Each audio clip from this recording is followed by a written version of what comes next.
Hope joins Moordale as its new head. Otis has been busy over the summer hooking up with Ruby. They uncover the sex king Kyle, who's been taking people's money and handing out just poor advice. Jackson bumps into Cal, who gets changed in the abandoned toilets, not comfortable in the gendered changing rooms. Jean finally confronts Jakob, offering as much involvement with their baby as he is comfortable with. With rumours running rife, Ruby finally goes public with Otis. Aware of the clinic still running, Hope has the old toilets knocked down, with Maeve being encouraged to apply for a gifted and talented program in America.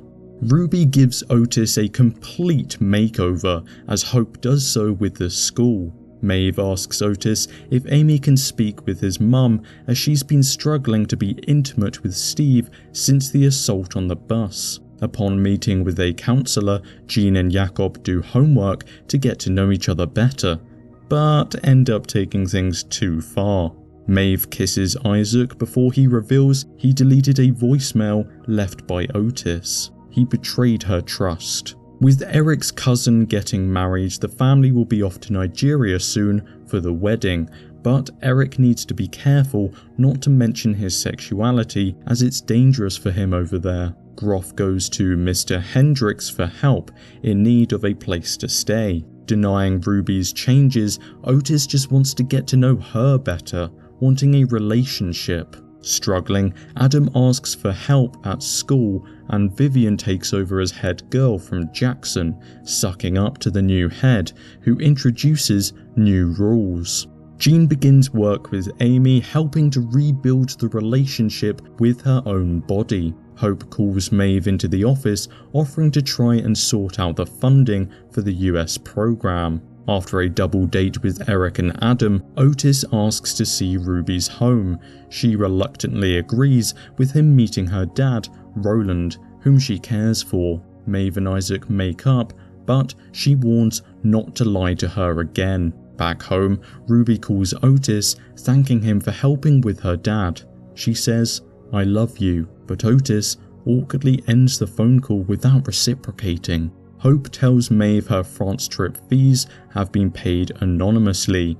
Michael bumps into his wife, believing there to be hope for them yet. Otis and Ruby finally talk things over, with Otis admitting he likes but does not love her. Trying to make things right, Groff discovers Maureen is seeing someone. On the trip, Aimee reveals it was her that paid Maeve's fees, falling out. Lily and Ola do also, as Ola does not always want to partake in her fantasies. Hope and Jean bump into each other at the hospital, with Hope receiving IVF treatment. Having an issue in the toilet, Raheem throws his poo out the window, landing on a passing car.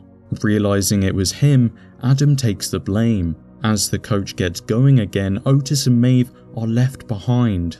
Jakob admits to Jean he does not trust her, wanting a paternity test. Spending a lot of time together on the trip, Jackson and Cal kiss, but Cal pulls away. Alone, Maeve brings up the voicemail, telling Otis she never got it, asking what it said.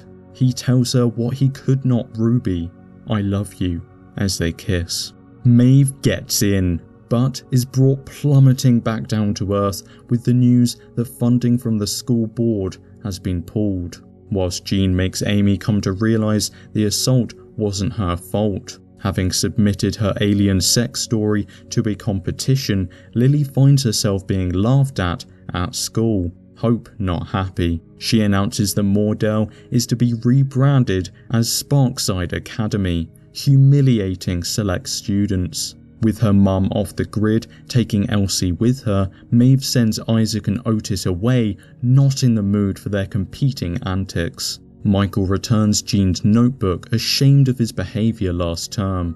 They talk, with Jean asking him to find something that truly makes him happy. In Nigeria, Eric attends the wedding, meeting Oba, the photographer, who takes him out into the city.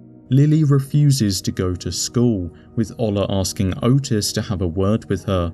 Maeve and Aimee apologise to each other as they find her mum and Elsie, convincing her to let her go. The students, led by Jackson and Viv, organise a revolt during an open day. Not due for 8 weeks, Jean feels the baby coming as Jakob talks of his late wife with the counsellor. Jackson and Cal make out. They tell him that if this is going to be more, he would be in a queer relationship. Eric admits to the kiss as Michael stands up to his brother, kissing Maureen. Otis finds Maeve admitting his feelings, wanting to be close again, kissing also. Everyone's having a go. Michael wakes to the realization this moment is fleeting, as Maureen reminds him they are getting a divorce. Anna offers Maeve a permanent room to stay if she'd like it. The students find Hope's office empty. She's gone. The school, however, is being sold to developers with the funding cut. Maeve's mum stops by quickly to give her the money to go to America. Jackson admits he doesn't think he's queer, with Cal understanding. Adam says he can forget about the kiss, but Eric says they are in different places. Adam is still coming to terms with his sexuality, whilst Eric wants to be free. Otis bumps into Hope at the hospital. She's been trying to get pregnant for 3 years now, attempting to start another round of IVF. She feels like a failure, her body unable to do the one thing it's meant to do, but Otis says otherwise. She's courageous. Receiving the paternity test results, Jean looks in disbelief. Cal teaches Layla how to bind safely, and Amy breaks up with Steve, realizing she's a different person now and needs time alone. Finding something he's good at, Adam invites his mum and Miss Sands to a dog show. Ola and Lily make up as Adam admits his sexuality to his mother for the first time. Convinced to go by Amy, Maeve tells Otis she's going to America. They'll have to see where they're at when she's back.